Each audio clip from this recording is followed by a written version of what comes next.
jardín de la casa y agarro la manguera del jardín. Pues abro la llave y sale el agua. Si yo le pongo el dedito a la manguera, sale más fuerte el agua. Eso sucede en las válvulas.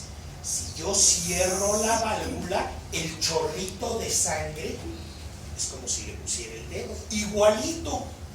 Y eso lo podemos medir por eco, por Doppler. Es una modalidad del eco. Medir la velocidad del jet. Es el chorrito de sangre que pasa a través de la válvula. Ese es lo que llamamos jet. Y entonces podemos medir el jet por Doppler. Doppler es un sonar como el que usan los submarinos, igualito, pero en un lapicito que le ponen encima del corazón. Y entonces se ve claramente el chorrito y se puede medir la velocidad. Por ejemplo, la velocidad del chorro en válvula aórtica normal no debe de superar el metro por segundo. Es decir, ¿por qué? Porque abre toda la válvula. Cuando esta velocidad del jet aórtico supera los 4 metros por segundo, esa válvula es quirúrgica. Válvula aórtica. Ya está muy cerrada, ya le puse mucho el dedo y ya sale mucho chorro. Ese es uno de los parámetros, lo vamos a ver en estenosis aórtica, para definir una valvulopatía aórtica. Es decir, ese paciente tiene una estenosis aórtica quirúrgica. ¿Por qué? Porque la velocidad del jet aórtico supera los 4 metros por segundo. ¡Ay, cómo sabe ese güero! No, hombre, es el dedito, no tiene ciencia. El cateterismo cardíaco, generalmente aquí en México, se pide en las válvulas, pero no por la válvula, sino por edad. Si yo mujer, supero los 40 años, no, 50 años, mujer, o yo, hombre, supero los 40 en hombre, 50 en mujer, es obligatorio, si tengo una valvulopatía, es obligatorio que me hagan coronariografía para ver si no tengo lesiones coronarias asociadas a mi valvulopatía. Imagínense ustedes que yo meto a un paciente a quirófano, le cambio la válvula aórtica y 2 meses después de la cirugía me inicia con angina. Ah, es que tenía una lesión en la DA. Pues no. Yo necesito saber si tiene coronariopatía para que en el momento del cambio valvular aórtico además lo revascularice. ¿Qué es una revascularización coronaria? Es un segundo piso. Es construir, igualito que el periférico, es construir un segundo piso. Yo tengo un tubo que en un segmento se tapa o se estenosa. Le pongo un tubo, un puente por arriba y lo conecto adelante de la lesión. La lesión no la toqué, no le hice nada, la inutilicé, la bypassé. Por eso en gringo se dice bypass graft. Bypass, si la bypassaste. En español, como nos salen los mexicanos, hola, como nos salen los latinos, dicen, ¿cómo vamos a parecernos a los gringos? Bueno, revascularización coronaria. En Estados Unidos, bypass graft, bypass procedure, procedimiento de bypass. Es un bypass, un segundo piso.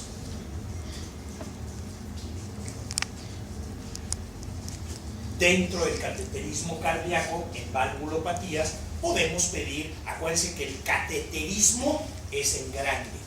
El cateterismo se compone de coronariografía y ventriculografía.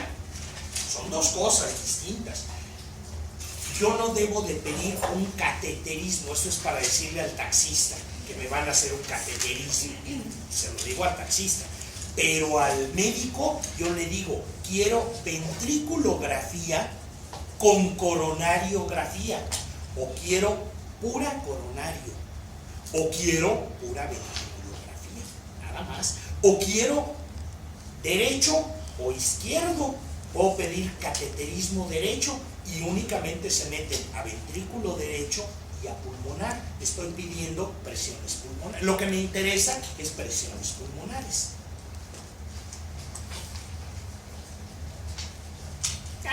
Hay muchas numeritos, salud, numeritos, no es nada más de ver. Este sí, el cateterismo y el eco tienen numeritos que hay que aprenderse, modos, pero yo nunca me los aprendo. Yo cuando me llega el reporte de cateterismo saco mi hojita, mi acordeón y a ver, y vamos a comenzar con la primer valvulopatía, la estenosis mitral. Es muy evidente que es calcio, está calcificada. Estenosis. Bueno, valvulopatías. Tenemos tricúspide, pulmonar, mitral y aórtica. 4 válvulas. Tricúspide y pulmonar, cavidades derechas, es poco frecuente que se afecten. ¿Por qué? Porque manejan presiones bajas. Mitral y aórtica es muy frecuente que se afecten. ¿Por qué? Porque manejan presiones altas. Punto. No hay vuelta de hoja. ¿Ok? Entonces, para que yo me encuentre una valvulopatía nativa, propia, de tricúspide o pulmonar, está cañón. Poco frecuente, nativa, o sea, propia, aislada de tricúspide o pulmonar, es congénita. Y eso únicamente lo ven los congenitólogos, los que operan niños. Los de adultos nunca lo vemos. Yo habré operado en 31 años, si mucho, 3 pulmonares. Si mucho. La verdad ni me acuerdo, estoy inventando porque no me acuerdo. Pero revisando mis hojas quirúrgicas no rebaso las 3 válvulas pulmonares. Tricúspide aislada, ni una sola. Tricúspide asociada a mitral, eso sí un chorro. Eso sí un chorro. Pero producto de la valvulopatía mitral. La mitral se afecta y al paso del tiempo le pega a la tricúspide. Lo vamos a ver el porqué, precisamente aquí en estenosis mitral. ¿Cuál es la causa etiológica principal aquí en México de estenosis mitral? La cardiopatía reumática inactiva. Ojo, fíjense en el nombre, cardiopatía reumática inactiva. CRI, le decimos CRI, así se pone en el expediente. Estenosis mitral por CRI, cardiopatía reumática inactiva. Esto quiere decir que la valvulopatía se produjo por fiebre reumática, que es muy común en México todavía. En Estados Unidos ya no, pero en México sí.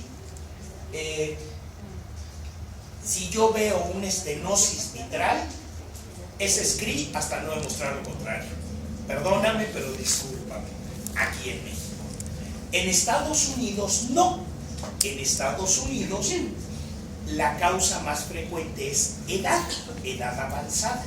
Y entonces nosotros vemos estenosis mitral en gente mucho más joven que Estados Unidos. Ellos ven estenosis mitral en viejitos de 80 años, nosotros en los 60 nos caen, ¿sí? Porque es fiebre reumática aquí, lo que llamamos degenerativo, por edad, allá. Y si estamos diciendo que la CRI, cardiopatía reumática inactiva, es la causa más frecuente de estenosis mitral, y que la CRI es producida por fiebre reumática, ¿qué es la fiebre reumática? La fiebre reumática es la infección de garganta en la infancia por un bichito específico. el estreptococo beta hemolítico grupo A. Ese desgraciado. Estreptococo beta hemolítico tiene que ser un estreptococo beta hemolítico grupo A. Si es grupo B ya no da fiebre reumática. Si no es beta hemolítico, es alfa hemolítico, ya no da fiebre reumática. Si no es estreptococo, es estafilococo, ya no da fiebre reumática. ¿Por qué? Porque el estreptococo beta hemolítico grupo A, su configuración es muy semejante a la configuración de colágena y elastina de las valvas. Se parece mucho, este desgraciado se parece mucho a la configuración de las valvas. Es como si ella se parece mucho a ella. Y entonces ella me infecta y mi organismo responde, mi sistema inmune responde contra ella, pero la erradica, porque el estreptococo te da una faringitis y punto, no tiene mayor ciencia. Me dan penicilina, ni siquiera otra cosa, y se me quita. Tratamiento del estreptococo beta hemolítico grupo A es la penicilina. Ni siquiera se necesitan grandes medicamentos. Pero si ya produjo una respuesta inmune en mi cuerpo el estreptococo y se parece mucho a las valvas de las válvulas, mi organismo, con los anticuerpos que produjo contra el estreptococo, va a atacar las valvas. Y entonces la fiebre reumática es una enfermedad autoinmune.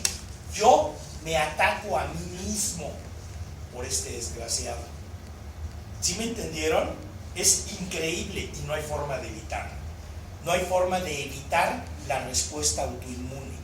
Hay forma de evitar al estreptococo, erradicándolo, dando antibióticos, campañas de prevención, lo que hicieron en Estados Unidos hace 50 años que les funcionó. Aquí desgraciadamente pues no se ha hecho. No es que no se pueda, no se ha hecho. Los inditos de la sierra de Oaxaca, los que viven en el cerro, a eso les da porque les da. Les da porque nunca les llega el medicamento, no hay campañas de prevención. En las urbes, DF, Guadalajara, Monterrey, sí se puede. De hecho, la fiebre reumática aquí en las urbes es poco frecuente. Lo que vemos son los inditos que vienen del interior de la República, de Oaxaca, de los inditos. Esos son los que les pega la fiebre reumática. Y esos son los que hacen estenosis mitral o estenosis aórtica. La fiebre reumática produce estenosis, nunca insuficiencia, estenosis tanto mitral como aórtica.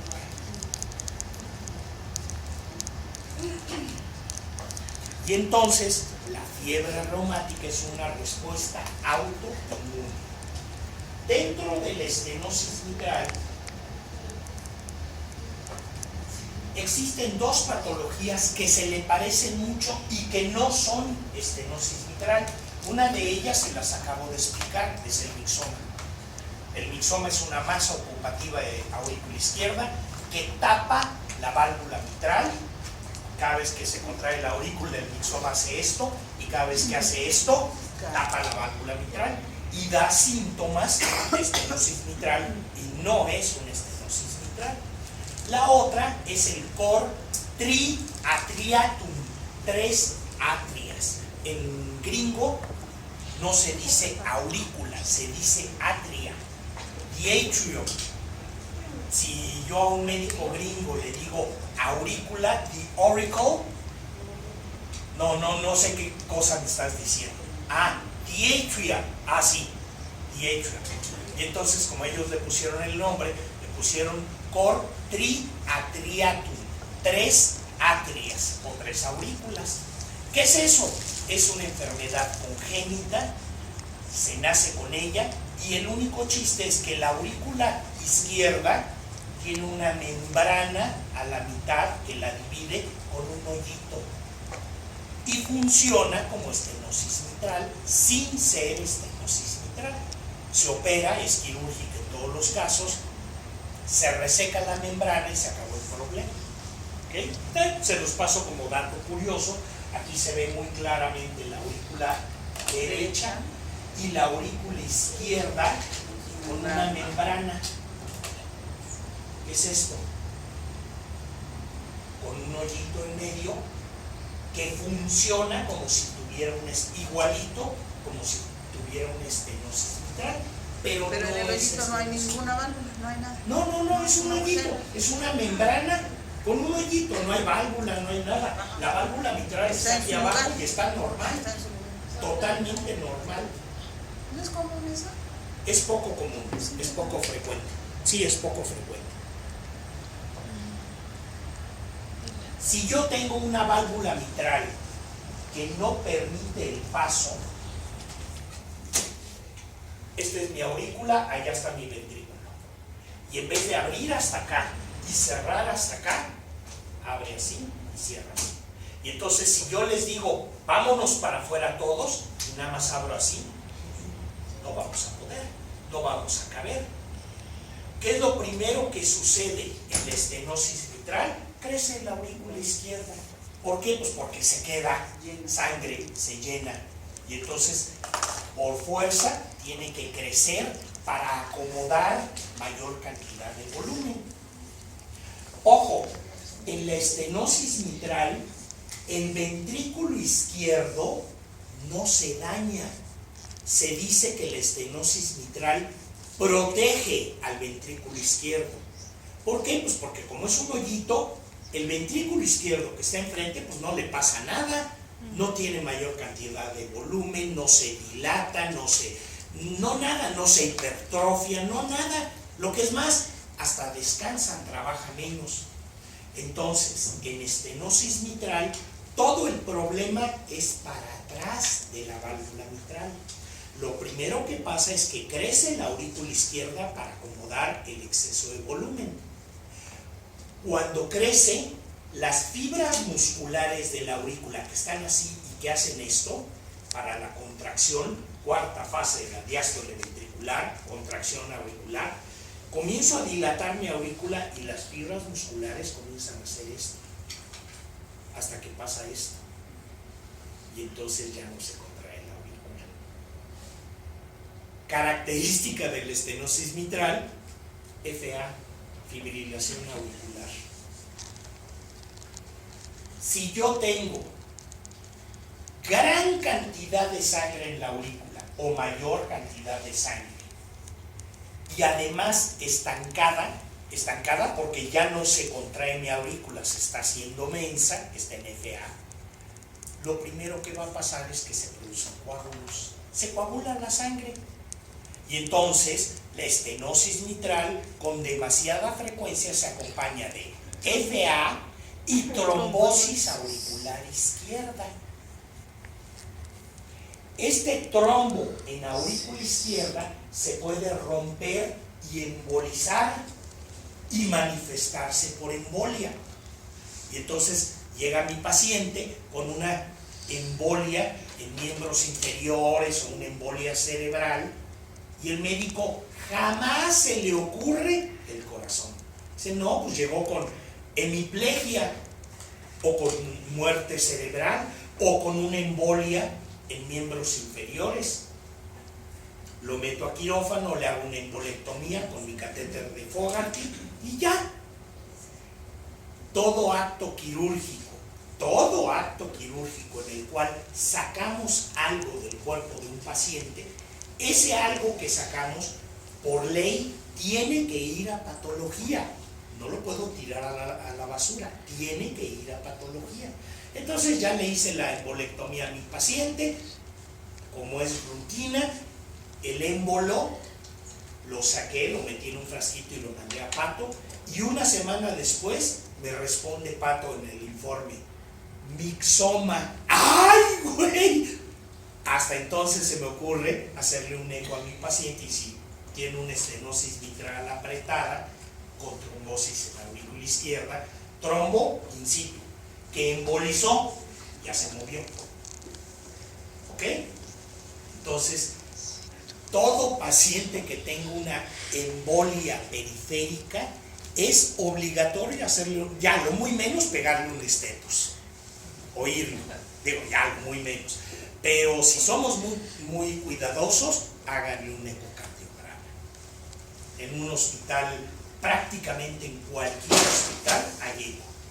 No hay eco en mi hospital. Bueno, pues me pongo un estetoscopio y le oigo el corazón, a ver si tiene un soplo. ¿Ok? ¿Por qué? Porque la estenosis mitral con demasiada frecuencia se puede manifestar por embolia periférica. Por ejemplo, a Gaby, esta niña que operé, ya llevo varias cirugías en ella, ella se manifestó por una embolia periférica. Llegó a cardiología por una embolia de miembros inferiores y la operé y se me prendió el foco, le mandé un eco, sí, en un mixoma. Pues sí, el mixoma también se manifiesta por embolia periférica, también se puede fragmentar. Esto ya no les va a tocar, pero bueno, cuando el médico, si es que es un cardiólogo ya viejito,